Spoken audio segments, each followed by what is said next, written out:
Talking about Max Scherzer, just getting right into it here. It was rumored whether or not were the Mets going to buy, were they going Yeah. to sell, and it appears that they are selling. And this starts out with a trade to the Texas Rangers. Yeah, a huge surprise to me. I did not think they would go ahead and punt on the season, I guess. I mean, they still got – I don't think they'll trade everybody. They'll keep around, obviously, guys like Pete Alonso and Lindor. But big money contracts at the top were Scherzer and Verlander, and Scherzer is the first one to fall, heading to the Rangers for Acuna, who's actually Ronald Acuna's younger brother. So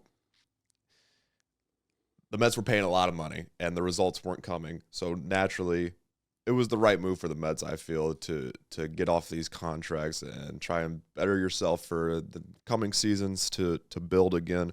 But I did not expect them, after spending that much money, to go ahead and sell.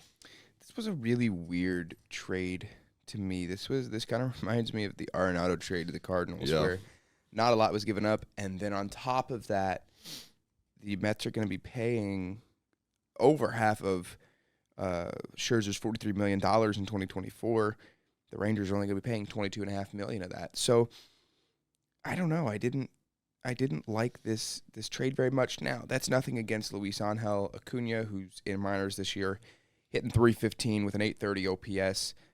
Ronald Acuna, I actually saw this quote. Maybe I had read this wrong, but it said that maybe he'll be a little bit better than what Ronald is. So if that's the case, then good on you for the Mets. Well, we've seen, if you're the Mets and Braves, you're going to be in division. We're going to see these guys go head to head here in the future. That's going to be a lot of fun.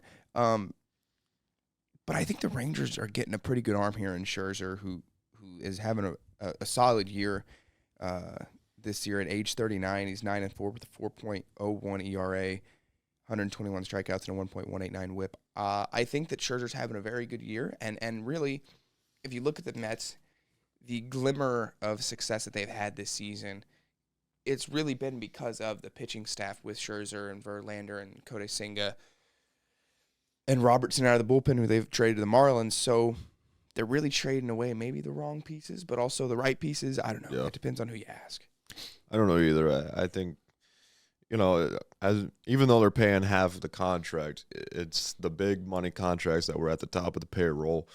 They were paying these guys a lot of money, and the wins just weren't coming. So for whatever reason, the Mets did what I didn't think they were going to do and decide that it's not worth it to try to keep winning games. I don't know where they ended up in terms of the standings or where they're at right now, but they haven't been – the wins and the money paid were not adding up, and they had to make a change.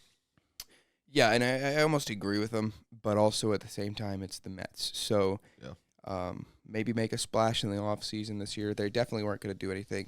You look at the Ranger side of things, Max Scherzer will be making a start on a Thursday against the White Sox. That game will be on ESPN+. Very intrigued to see how he's going to do in Texas.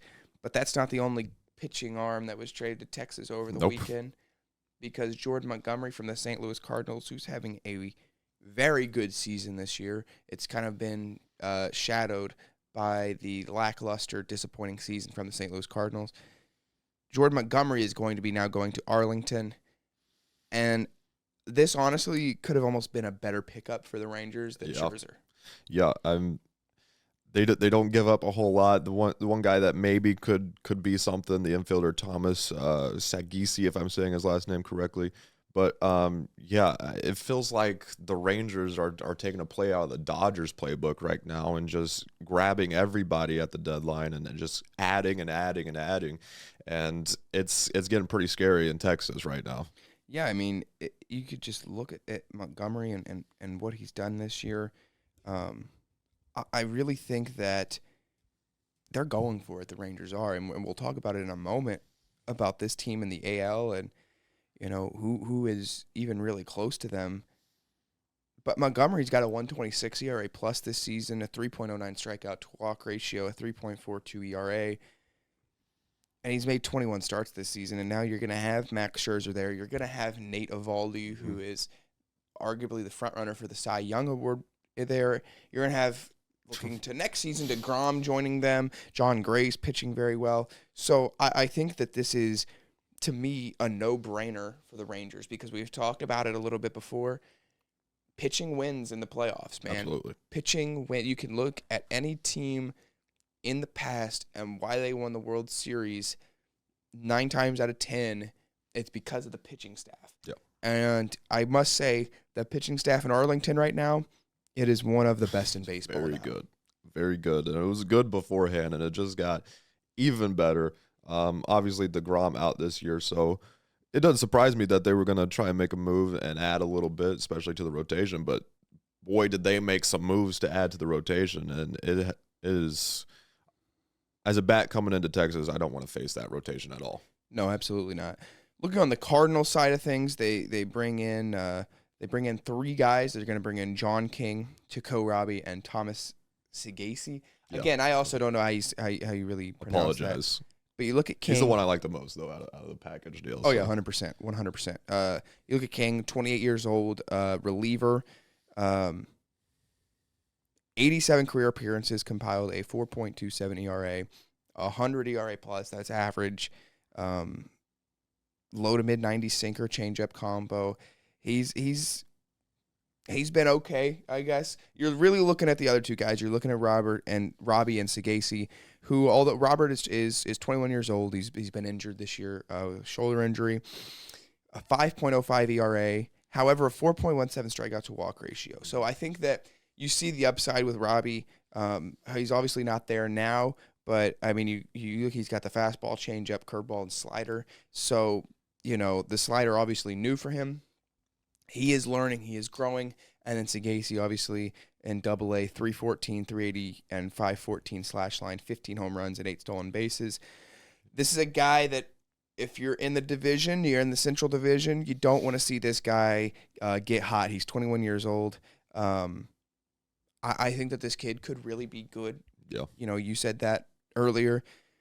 But, I mean, the Cardinals are moving a lot of pieces here. I don't expect them to be done yet. No. Obviously, the deadline being tomorrow. But I think Segasi's a pretty good pickup for a rental that Montgomery pretty much, wasn't supposed to be, but turned out to be. Right, yeah. But looking at the Texas Rangers, man, is this the AL favorite now? I mean, it has to be. The Rays, who were probably the only other team that you could think, it was the Rays and Rangers. The Rays obviously haven't been playing well, and Texas now adds so much to their already good roster. The rotation becomes very, very elite. The offense was already good. The Rangers are by far the best team in the AL now.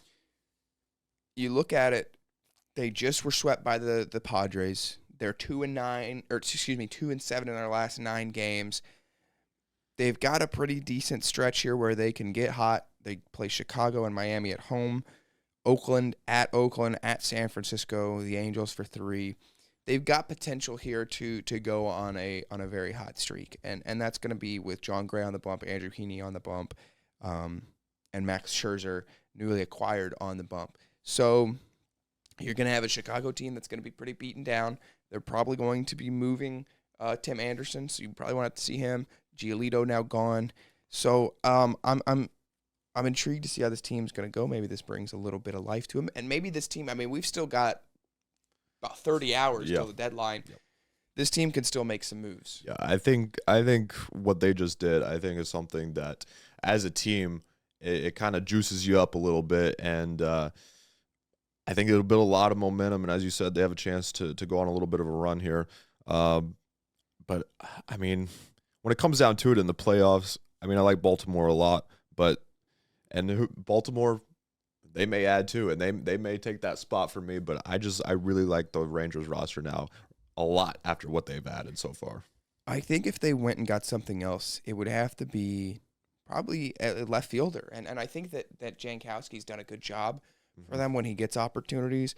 But, I mean, you just look at the team top to bottom, there's almost no holes. Yeah. I mean, really, this is a very good ball club. I know they're on a cold stretch right now, maybe, but this is a team that you definitely don't want to play late in the year. We're coming down to about 2 months left in the season. You do not want to see this team, in my opinion. I wouldn't want to see this team You definitely don't want to see this team in October. So favorites, I think it definitely comes down to Orioles or Rangers, which is weird to say. If you'd have told me that a couple years ago, it is weird to say that the Rangers and the Orioles are the two favorites out of the AL, but I do like it. I like the new teams coming up.